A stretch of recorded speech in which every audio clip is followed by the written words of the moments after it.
Hey, it's Nicole here. Before we get started, I just wanted to mention that in this episode, Lydia talks a lot about what I said last Sunday, and she is referring to the fact that she serves as spiritual teacher at an amazing spiritual community that has really helped me in so many ways for my own spiritual growth. That's Unity of Appleton, which is located at 1366 Appleton Road in Menasha, Wisconsin. And let me tell you, I so miss going there in person, where you're surrounded by such an open and loving community. I know someday we'll be there again, meeting physically. Someday when all the fun of this social distancing is all behind us.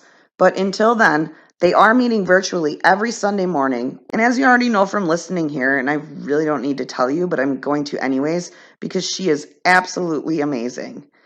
So you can currently join her live on either YouTube or Facebook every Sunday morning at 10 a.m. Central Standard Time, where she does what she does best. She talks. She talks about all things spiritual and puts a spiritual twist on everyday current life topics that are so relatable. Her Sunday mornings leave me feeling so empowered and ready to take on whatever is about to come next in my life. You can find out more about them on Facebook, Instagram, YouTube, or visit unityofappleton.org. You go where you grow. And for me, that's Unity of Appleton, a community for spiritual growth.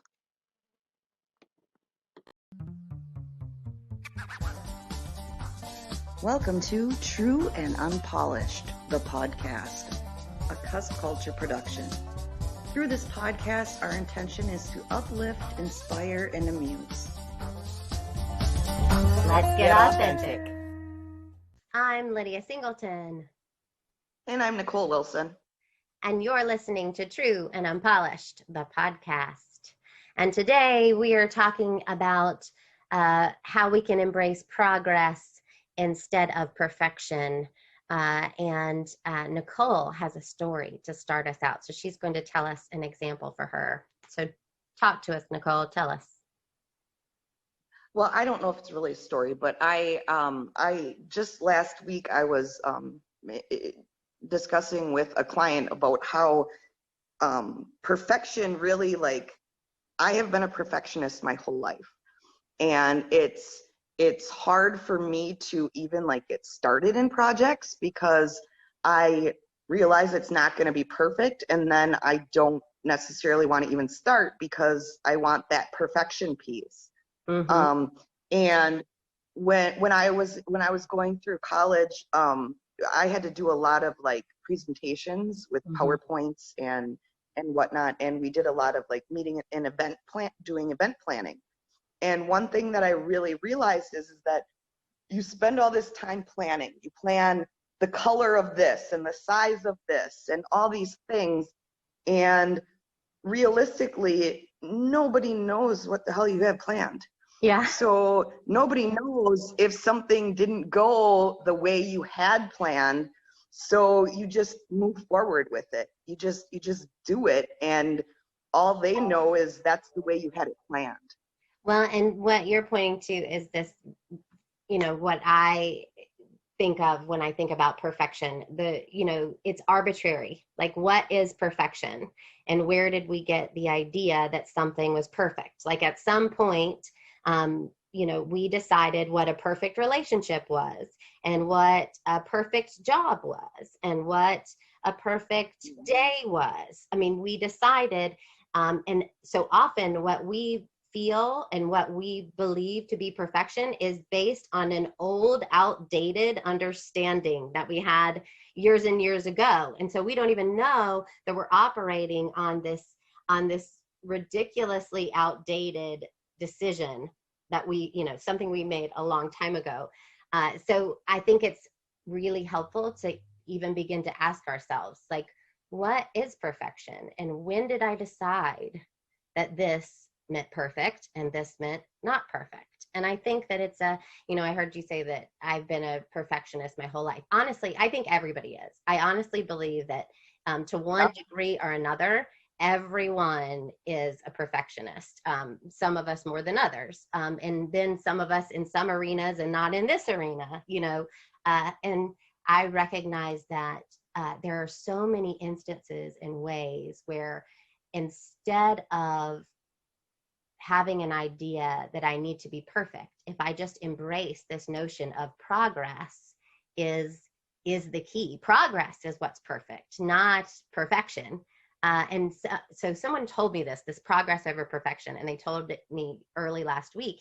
And I believe they said it was an AA thing. I had never heard it in this way, or if I did, it didn't resonate with me the way that it did when I heard her say it. And I realized that, we do this to ourselves. We have this idea of perfection for ourselves, but we also have it for others, and the example that I would give is about the way I did it with my relationship, right? So in my relationship, how often do I get upset when my husband falls short of what I feel is perfect, right? And of course, in every relationship, I think that we are, over time, we are working and evolving and becoming a better partner, right? And so and what that means is that a lot of times we have issues that stay with us, throughout the course of our relationship. And they are changing, and hopefully we're progressing. But the idea that we would have an issue, and then I say, oh, this is when you did this, I felt like this, and it upset me. And then he say, okay, great. And then from that point on, he then would do that thing perfectly because I had already explained it to him. That isn't reality. That's not what happens. And so, it gets better over time. And I had this realization and this knowing a few weeks ago that there were so many ways in which I was expecting perfection from him. And I would think, oh, progress. Yes, you're progressing, but a little bit faster, please. Yes, that's not quite enough for me. Thanks. And I recognize that when I can begin to allow you to progress and not be perfect, then it's easier for me to allow me to progress and not be perfect. And then the opposite is also true. If I can let me progress and not be perfect, I can then pass that gift on to other people. And I think that, I gave this example last Sunday. I had this understanding of myself that said, Lydia is not a good friend. Like that is something that I had decided a long time ago that I just wasn't a good friend. And so when in recent years, with you, with other people, where I've begun these relationships, I would start the relationship by saying, look, I'm not a good friend. And so I'm going to fail. Like there's going to be a time where you want to call and I don't call. And, you expect a greeting card and I don't send one because I don't do greeting cards. I don't get them. But, and I would say that. And what I didn't realize, and I think it was Mary, I said this, I don't know, a year or two ago, I said, well, I'm just, not a good friend. I don't know how to do it. And she said, that's just false. Like, that's just wrong. You're a great friend. And I stopped and recognized, oh my gosh, I have incrementally progressed into becoming a really good friend. But I had told that story for so long, and I had this bar of what perfect friend was, that I wasn't recognizing that the progression had even happened. So I think that sometimes this idea of perfection, it actually makes it so that we are unable to see that we are progressing. And then sometimes even unable to see when it's not true anymore, Yeah, I'm hearing you say expectations is in my mind, like the Yes. expectation Right. of perfection. Yes. And how, it's, is it letting go of the perfection piece or is it letting go of the expectation? Yes, that is a great point, because that's what perfection is. Perfection is a bunch of expectations, right? And so if we Mm-hmm. can let go of what we expect from ourselves and expect from other people, that is a relinquishing of this idea of perfection, for sure. And I think that it's important to note that everybody agrees that part of being a human is that you have flaws, right? You have part of being a human is not doing it perfectly, right? Because we say the expression, I'm only human, right? So if to be human means that you have imperfection, then isn't it perfect when you have the experience of being yourself having flaws, right? And I said that too. Oh, the other thing that I recognized and I said this past Sunday was, so see if we can do this. So perfection is both a complete and total fiction and also the only true thing that there is. Just sit with that for a second. Perfection is both a complete fiction and the only reality that there is. And that is because it's a total myth from our human understanding, this notion of perfection. And who we truly are, our essence is perfect, right? And so it is actually the only thing that is true. And what is happening, right? If you let go of expectations, what is happening is always perfect, right? Yeah. Yes. It's And our that's judgments one that way keep us. I've been really trying to live, and I say a lot like no expectations, but that's not true either, because I do have expectations, but I'm not attached to them. Yeah. Like I do have these perfect expectations of how I want a certain situation to go, Mm-hmm. but I used to hold that so much, and when things didn't go the way I wanted them to go, I was so disappointed, so Yes. upset. Like, why wasn't this as planned? And I think just letting go of the fact, now I walk in with, I still have my expectation, but I also am open to what it is going to be, Right. So you're and saying, expect it in the moment. right. So you're saying that you have an intention and a hope for an outcome, right? So there's a hope for an outcome Mm-hmm. and you're unattached to it happening. Like if it doesn't happen, it's okay. You can roll with it and be flexible, right? So I think that the Yeah. real word there is not expectation. You have a hope for an outcome. And that's the thing about perfection is it is always about an outcome. Like you are always talking about an outcome when you are talking about Yeah. perfection. But progress is not an outcome. Progress is a step. Mm-hmm. It is what's happening now. And can I do, and so I was thinking about it and I went, what ways am I progressing? And I gave the example last Sunday of the morning pages. So from the Artist Way, I've been doing the morning pages. And Julia Cameron in the Artist Way says, you do the morning pages first thing when you wake up. It's it's 3 pages, just stream of consciousness writing, where you just kind of empty out onto the page. And I've done this in years past and have had amazing results because you shift when you do this. Like you really and truly shift through this process. And she said, you do it every day for 12 weeks. Well, so I was doing it. And for 2 weeks, I did it every single day. And then I didn't do it. And I went, well, there goes that. I guess I failed at that. And I just kind of threw it away.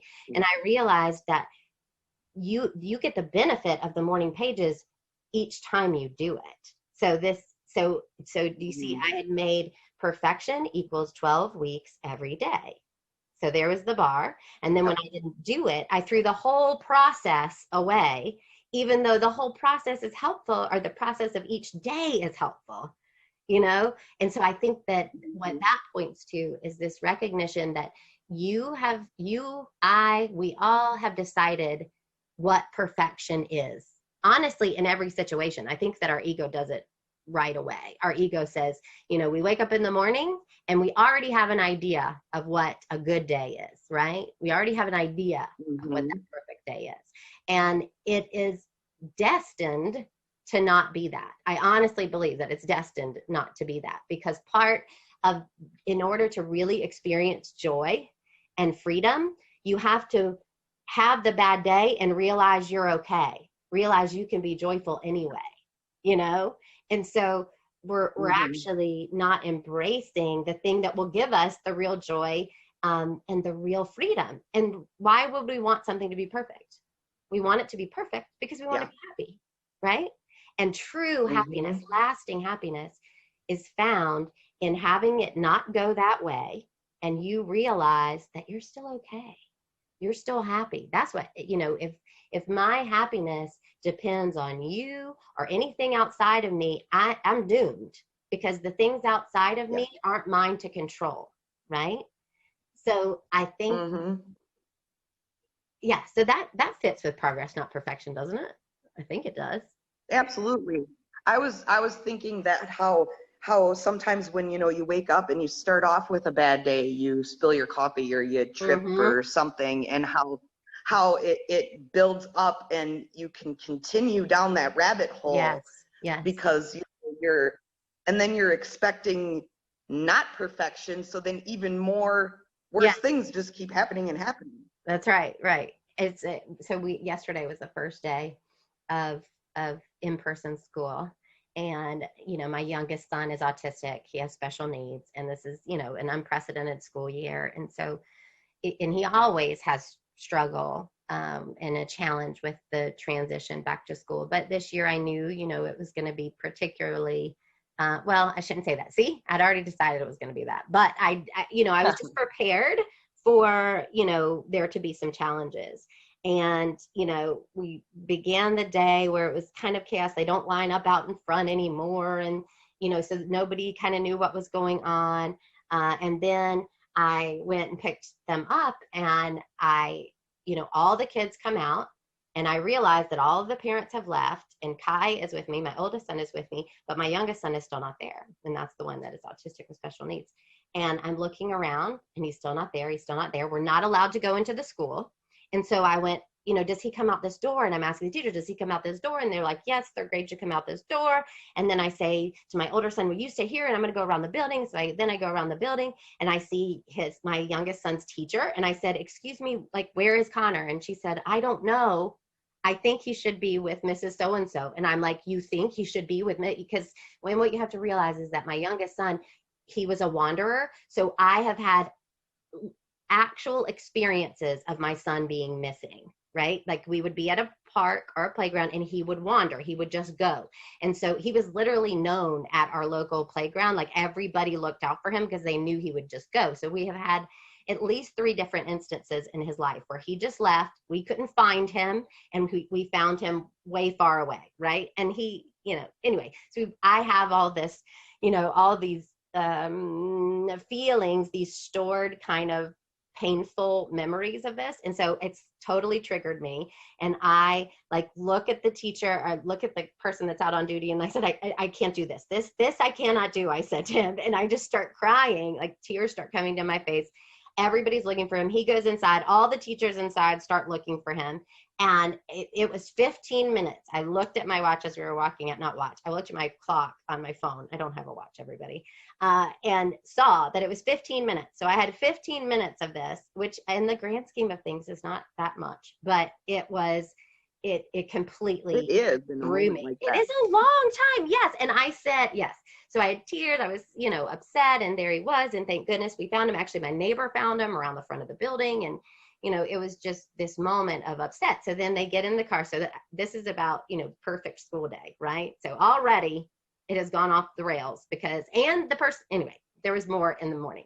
So there was that. And then we get in the car, and my oldest son goes, oh, Mom, I can't bring a Z-bar to snack anymore because my teacher is allergic to peanuts. And I thought, and this is what I said, oh, that's just what we need, a teacher with peanut allergy. And so I'm going down like everything they say. I'm like, oh, there's a problem. There's a problem. And that is what I was relating to when you said it happens. But at any moment, I can drop the story. I can drop the story of what the good day looked like, and say, I'm going to take a breath. And in this moment, what is lacking? Nothing. My children are sitting with me in the car. I asked them how their day was. Great. They both had a great day, right? At any moment, I can do that if I am willing to relinquish, oh, it wasn't perfect. It didn't happen perfectly. It didn't happen without a Mhm. hitch, right? And then have the experience of better interactions and better things happening because I've let go of that story. I mean, Mhm. perfection is I mean, it is an absolute recipe for unhappiness. Like the want for perfection is essentially the decision Mhm. that you are not going to be happy in your life.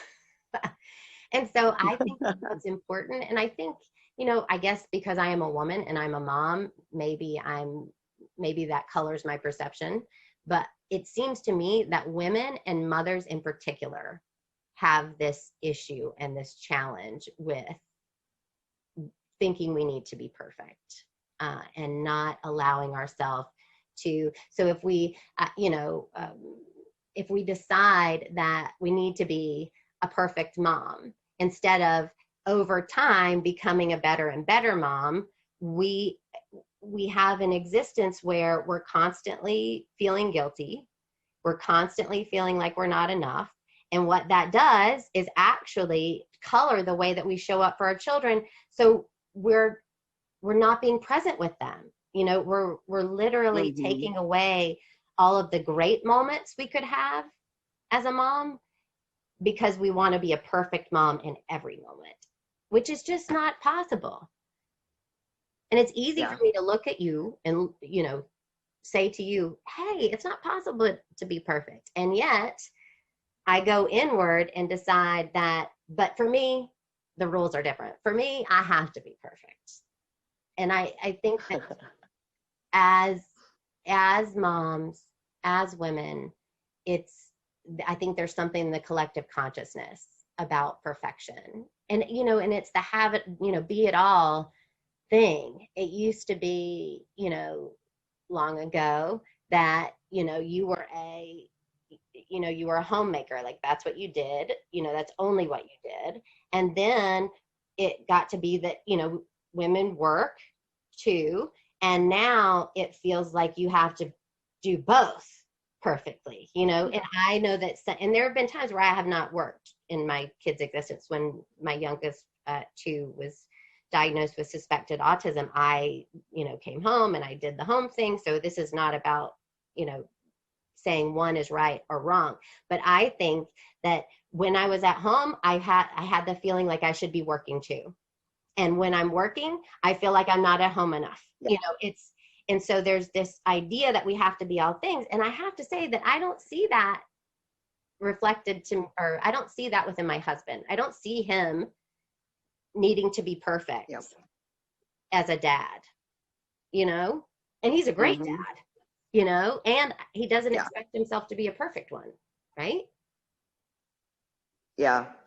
I think my jaded perception of perfect, my mom in my head, I as a child forgot that my mom was human, Yeah. and I didn't realize that she had feelings and that she had her own passions and desires, Yeah. and to me she was just mom, and she was an amazing mom. And in my head I wonder, like, how did she do it? Like, Yes. Yes. and I think, I in my head have this vision of a perfect mom, and it's my mom, and I know I'm not meeting that. Right. Um, and that was something that I really had to come to terms with, because I'm different. Right. I'm me. I'm not her, and I have my own humanness that I just didn't recognize in her until I became a mom. Well, and She wasn't human so to me. think about that though. Like, everybody, like, let's pause. What does it mean? Like, what is a perfect mom? What is that? What is a perfect mom? Like, who decided what a perfect mom is? I love that you were able to say, oh, I know where I got my vision of a perfect mom, but I didn't have. My mom is wonderful and amazing and totally loving, and she, isn't my idea of what a perfect mom is, but or was. But what if she was? She was the perfect her mom. You know what I mean? Like, the idea that there's one perfect way to be is ridiculous. We're all individual, unique expressions of the divine, of the eternal, and we're meant to be different. We're meant to, you know, uh, you're meant to mother differently than I am, and there's a reason why your kids are your kids and they're not my kids. Like, we're so this Hmm. idea that there is a definition of a perfect mom, that's just, it's Mm-hmm. crazy. A perfect anything, you know. And I said this last Sunday, but you know, we even, you know, that saying where you say, I'm competing against myself, right? Well, you're you. Mm-hmm. So if there's never been another you and there's never going to be another you, how could you be anything but the perfect you? Like, what are you comparing to? Because perfection is always a comparison between something and something Yep. else, right? So unless I'm looking at you saying, okay, that's what perfect looks like you and your mom, you looked at your mom, you said, that's what Yep. perfect looks like. No, that was perfect her mom, you know, as a, Yes. you're you. So we're comparing things that can't really be compared, but we've decided that it's possible to compare things. It's like the saying apples and oranges. We're comparing apples to oranges. Like, you can't possibly be an orange if you're an apple. You can't possibly be your mom if you're you. So yeah, isn't it Mm-hmm. so arbitrary? It makes no sense at all. So I think that we should invite ourselves as people to look at the ways, to become willing to look at the ways that we are trying to be perfect, the ways that we've decided what perfect is, and the ways that we expect other people to be perfect, those people in our Yeah. lives. And as as we're able to look at those things, I know that we can, that our heart, our soul says, no, that's not right. That's not true. And I think we need to do it for each other. Like, I think we need to, for one another, find somebody in your life and to send you a text once a week, twice a week, that says, you know, you're enough. Whatever you're doing right now is exactly what you should be doing, whatever it is. Right. And then we just take an Mm-hmm. opportunity to go, yeah, that can be true. I know we've talked for a while, and I'll end with this one thing, unless you've got something else, Nicole, after. But I would, so yesterday was the first day the kids were going to be in school, as I said. And I decided on the way to dropping them off, I said, you know what? I am going to just be lazy. Like, I'm going to turn off my phone. I'm going to not check email. And I'm just going to sit and watch Netflix. Like, I'm just going to sit there. I'm not going to change out of my pajamas. I'm just going to sit there and do that. And guess how long I did that for?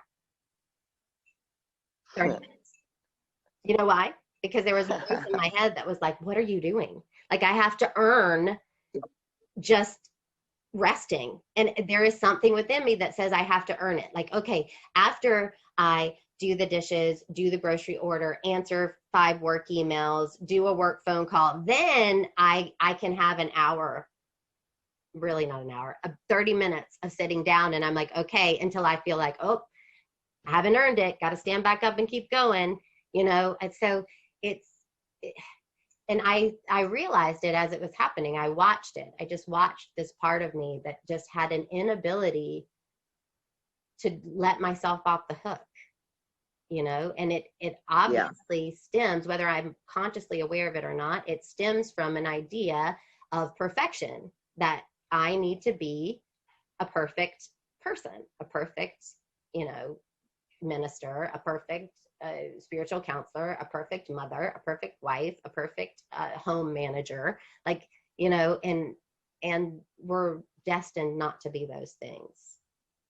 So Yeah, I really feel like this is relation to our last episode about what's in a name, and it's the definition. Like, yes, where did we get our definition of perfect? yes, And it's different for all of us. And that's I right. think that that's basically what we're coming to, like, to just stop and think, what is your definition of this version of perfect? And Yes. why do you have that? And if we have someone in our life that is mirroring to us, you're not perfect. So in other words, like, if I jump up because I know my husband's going to come home for lunch and I don't want to be in my pajamas watching Netflix, and I feel like I need to do something in order for him not to think that I'm, you know, a lazy bum or whatever, then so if, and he didn't do that and I wasn't thinking that, but if he were to come home and I'm on the chair and he say, is that all you're going to do today? You're just being lazy, or calls me on it. If that happens, it's because somewhere in me, I believe it's not okay.